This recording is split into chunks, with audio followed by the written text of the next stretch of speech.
Ya baik, terima kasih atas waktu dan kesempatan yang diberikan. Perkenalkan, nama saya Anterus Logo. Di sini saya akan mempresentasikan laporan PKL yang berjudul jenis-jenis gangguan KWH meter prabahar satu fase. Yang pertama adalah rumusan masalah. Rumusan masalah di sini ada dua, yaitu pertama, apa saja jenis-jenis gangguan KWH meter prabahar satu fase. Yang kedua, bagaimanakah cara mengatasi gangguan KWH prabahar meter satu fase. Tujuan praktek industri. Di sini ada tujuan khusus. Yang pertama, tujuan khusus dari penulisan laporan praktek kerja ini adalah untuk mengetahui jenis-jenis gangguan yang ada pada KWH meter prabahar satu fase. Yang kedua, tujuan umum. Tujuan umum di sini, tujuan umum dari penulisan laporan praktek kerja lapangan ini adalah untuk mempelajari dan berdalam ilmu tentang listrik di lapangan kerja yang belum didapatkan di bangku perkuliahan selama 6 semester kurang lebih. Yang berikut adalah manfaat praktek industri. Bagi penulis, menguji kemampuan pribadi di atas ilmu pengetahuan yang diperoleh, melatih pribadi untuk mampu mengatasi masalah-masalah atau persoalan yang ada di lapangan di praktek pada PT PLN Persero ULP Kupang. Yang berikut termasuk langsung kepada bab ketiga, yaitu beberapa kegiatan dalam kegiatan praktek industri atau praktek kerja lapangan. Ada beberapa kegiatan yang kami lakukan setiap harinya. Mungkin banyak kegiatan yang dilakukan, tapi ada 5 kegiatan kurang lebih yang selalu dilakukan rutin setiap harinya. Yaitu yang pertama, melakukan pemeliharaan KWH meter atau mengganti meter yang sudah berusia tua atau berumur. Yang kedua, melakukan penyetingan meter baru, meter prabahar satu fase. Yang ketiga, memeriksa pemakaian arus lebih oleh pelanggan atau pelanggan yang mencuri arusnya langsung dari sumber. Yang keempat adalah melakukan pemeriksaan kerusakan atau ketidakpuasan para pelanggan atau konsumen yang melapor ke kantor. Oke, baik, keempat yaitu merupakan pembahasan. 1.4 merupakan jenis-jenis gangguan pada KWH meter prabahar satu fase. Apa saja gangguan-gangguan yang sering terjadi pada KWH meter prabahar satu fase? Yang pertama, KWH meter prabahar tampilan display atau periksa. Yang kedua, kredit token cepat habis dan tampilan display atau periksa. Yang berikut, KWH meter prabahar tampilan nilai minus atau XXX begitu. Ada begitu banyak jenis-jenis gangguan pada KWH meter prabahar satu fase. Kemudian cara mengatasi gangguan pada KWH meter prabahar satu fase. Adapun cara-cara mengatasi gangguan pada KWH meter prabahar satu fase. Kondisi meter tampilan display atau periksa. Kondisi tersebut mengakibatkan 20 digit kredit token saat di entry tidak dapat diterima oleh KWH meter prabahar di monitor atau MPB atau meter prabahar tampilan tulis gagal. Yang A, memproses CTT atau clear temper token. Yang kedua, mengonfirmasikan CTT ke dalam pelanggan melalui telepon pelanggan yang tertera pada invoice keluhan. Yang berikut menjelaskan cara mengingat CTT disertai cara menginput kredit token. Bila pelanggan datang langsung ke kantor rayon, maka petugas rayon memberikan CTT ke para pelanggan, mencatat nomor meter, nama pelanggan, nomor telepon, nomor HP, atau si pelapor. Yang berikut memproses CTT, mencetak dan memberikan CTT ke para pelanggan. Di situ pegawai atau petugas menjelaskan cara untuk menginput CTT tersebut atau token tersebut dengan mudah, yaitu seperti kita mengisi ulang kembali pulsa yang telah habis dengan nomor token yang sudah dikasih. Yang masalah yang berikut yaitu kredit token cepat habis dan tampilan display atau periksa. Kondisi tersebut mengakibatkan pemakaian daya besar. Hal ini disebabkan oleh antara lain yaitu grounding yang terpasang lebih dari satu.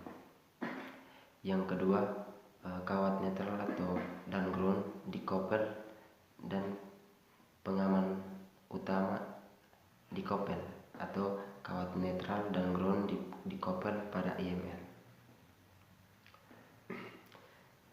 Kawat netral dikoppel dengan EML tetangga. Itu yang pertama, Rayon menerima laporan keluhan pelanggan dari operator, maka petugas Rayon memproses CTT, mengonfirmasi CTT ke pelanggan melalui telepon pelanggan yang tertera pada invoice keluhan. Bila pelanggan datang langsung ke Rayon, petugas Rayon mencatat nomor meter nama pelanggan. Masalah tersebut mungkin sama dengan aturan-aturan yang telah ditetapkan oleh PT PLN Persero Ekopang, di mana yang langkah pertama itu petugas mengambil nomor meter, nama pelanggan, dan nomor telepon untuk bisa mengonfirmasi kembali masalah yang telah dilaporkan.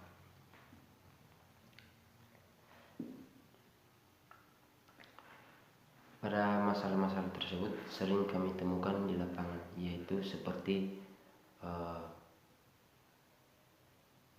instalasi yang kurang baik yang dilakukan oleh instalatir yang mengakibatkan koppelan dari grounding dan netral disambung atau groundingnya lebih dari satu. Ini mengakibatkan pemborosan arus karena grounding sebenarnya diposisikan pada pembumian. Di situ terjadi pemborosan arus yang lumayan besar di saat pemakaian dilangsungkan. Bagian penutup, kesimpulan, melalui prakirin mahasiswa dapat memperoleh wawasan dan keterampilan yang dapat dijadikan bakal atau untuk memasuki dunia kerja sebenarnya. Yang kedua, dalam bekerja harus disiplin dan tidak mengabaikan keselamatan kerja. Yang berikut, prakirin dapat mengajak mahasiswa untuk menjadi tenaga kerja menengah yang ahli dan profesional dalam bidangnya, yang mampu memenuhi pasar nasional bahkan internasional di negara kita. Dengan begitu mahasiswa mempunyai sikap yang akan menjadi bakal dasar pengembangan dari secara berkelanjutan dan dapat mengamalkan apa yang telah diperolehnya dalam kehidupan sehari-hari. Yang keempat, dalam suatu organisasi atau instansi, komunikasi kantor merupakan salah satu hal yang sangat penting untuk tercapai tujuan yang diinginkan. Oleh karena itu, kerjasama di antara bagian merupakan salah satu perwujudan sikap yang akan mengakibatkan kemajuan tugas operasional suatu perusahaan. Sarannya, bagi kampus agar lebih banyak menjalani hubungan kerjasama dengan perusahaan sehingga mahasiswa tidak disulitkan dengan pembagian tempat magang. Yang kedua, diharapkan pada kegiatan magang tahun akademik berikutnya dari pihak jurusan dapat memonitoring langsung ke lapangan di mana mahasiswa melaksanakan magang agar dapat meningkatkan hubungan baik antar kampus dan perusahaan atau instansi tersebut. Lampiran. Di sini lampiran yaitu yang pertama, mengganti papan tombol atau keypad meter prabahasa satu fase yang error atau tidak berfungsi. Di sini kita mengganti papan tombolnya yang mungkin ringnya sudah terlepas atau mungkin rusak, maka diganti dengan yang baru. Itu pemeliharaan meter prabahasa satu fase. Pemeliharaan meter prabahasa tersebut dilakukan dengan melihat umur meter yang sudah melebihi 5 atau 6 tahun. Di situ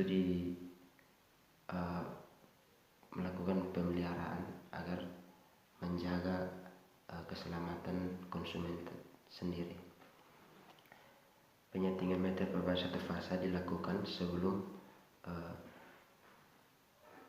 meter dibawa ke lapangan untuk diganti.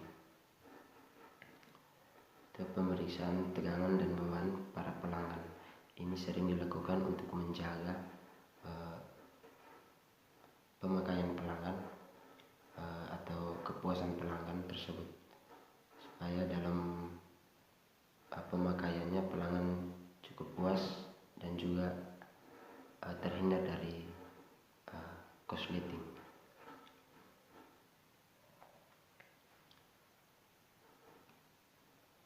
Yang berikut ada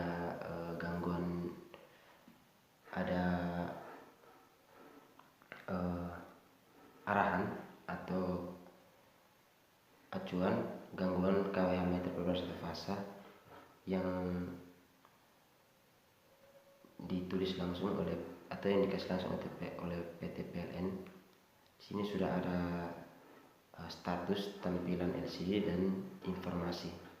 Bisa kita lihat langsung di sini ada gambarnya.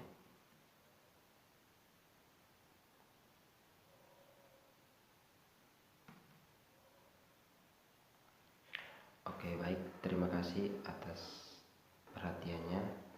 Semoga video ini bisa bermanfaat. Mohon maaf jika tidak memberikan kepuasan kepada kalian. Semoga video ini bisa bermanfaat. Terima kasih. Shalom.